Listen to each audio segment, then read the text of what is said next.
Ever wonder why neural networks sometimes seem to get stuck during training? Or why parts of the lost landscape feel weirdly flat? Let's dive into a groundbreaking discovery about the hidden structures in neural network training, structures that could reshape how we think about optimization and architecture design. Imagine the lost landscape of a neural network as a mountain range. Most of the time, we're searching for valleys, local minima where the network performs well. But there's a twist. Between these valleys lie these strange, winding paths called saddle lines. These aren't just random ridges. They're critical zones where the network's behavior flips dramatically. Here's the kicker. At the edges of these saddle lines, something fascinating happens. The curvature of the landscape, measured by the eigenvalues of the Hessian matrix, starts to swap signs. Think of it like a seesaw. What was once a stable point, a local minimum becomes unstable and vice versa. This creates regions called plateau-saddles, where small changes in the network's parameters don't really affect the loss. It's like walking on a tightrope that's also a trampoline, stable for a while. But here's where it gets even wilder. Researchers found that if you nudge the network just right, it can fall into these channels to infinity. These aren't literal infinite values, but paths where certain neuron weights grow extremely large while others shrink. The network's parameters diverge, but the loss keeps decreasing, slowly, like a glacier moving. It's as if the network is chasing a minimum at infinity, a concept that challenges our usual understanding of optimization. Why does this matter? These channels aren't just mathematical oddities. They're linked to real neural network behavior. For example, when researchers duplicated neurons, a common technique in training, they discovered that the network could get trapped in these infinite-like paths. And here's the twist. These paths don't just exist in theory. They show up in experiments with different network architectures, datasets, and even activation functions like TAN or softbliss. But what's the functional role of these channels? It turns out they resemble a type of neural network component called gated linear units, GLUs.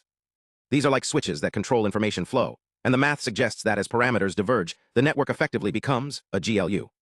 It's as if the network is self-organizing into simpler, more efficient structures, without anyone telling it to. So what does this mean for AI? It hints that the lost landscape isn't just a maze of minima and saddles. It's a dynamic environment where the network can explore entirely new configurations. These channels to infinity might explain why some networks generalize better, or why certain architectures are more robust. And who knows? This could unlock new ways to design models that adapt to complex, ever-changing data. Now let's pivot to another puzzle. How do neural networks stay stable when dealing with infinite data? It's a bit like asking how a skyscraper stays upright when the wind is howling, except here, the wind is massive, ever-changing datasets. Let's break it down. Imagine predicting something complex, like the weather. You'd need a model that accounts for every possible variable: temperature, humidity, wind speed, you name it. But real-world data is noisy, especially with small datasets.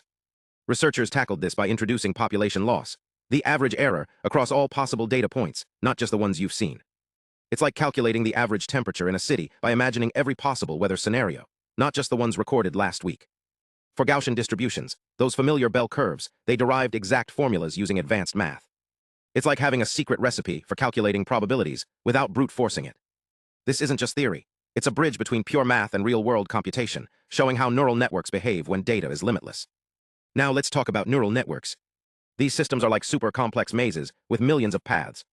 Sometimes they get stuck in valleys, mathematical minima where the network's performance is suboptimal. The big question here is, what happens when you stretch those networks to their limits? To find out, researchers simplified things. They built a tiny neural network with just 2 neurons, no extra bells and whistles, and watched how it behaved as parameters grew infinitely large. By expanding the loss function, the mathematical measure of error, they discovered that stability depends on specific conditions. It's like finding the right balance when analyzing the loss function's behavior as parameters approach infinity, researchers found that the network stability hinges on the interplay between the Hessian's eigenvalues and the gradient's direction. For certain configurations, the loss function exhibits a quasi-convex structure, allowing the network to navigate toward minima without getting trapped in saddle points. This phenomenon is particularly pronounced in architectures with residual connections or skip links, which act as escape routes for gradients. But here's the twist. Even with infinite data, the network's parameters can diverge in a controlled way. This is where the earlier concept of channels to infinity comes into play. By analyzing the asymptotic behavior of the loss function, researchers identified that certain parameter directions dominate the optimization process, effectively guiding the network toward a stable configuration. This is akin to a gravitational pull, where the network's weights align in a way that minimizes the loss while maintaining functional coherence. In practical terms, this means that neural networks can adapt to infinite data without collapsing into chaos. The key lies in the architecture's design, specifically, how it balances complexity with stability. Networks with well-structured layers and activation functions like ReLU or GELU tend to exhibit this behavior more reliably, as their nonlinearities help regulate the flow of gradients. So what's the takeaway? These findings suggest that neural networks aren't just passive learners. They're dynamic systems capable of self-regulation, even in the face of infinite complexity. By understanding the mathematical principles behind their behavior, we can design models that are not only powerful, but also robust and interpretable. From the intricate dance of eigenvalues in the lost landscape to the resilience of neural networks in infinite data regimes, we're uncovering a deeper truth about how these systems learn.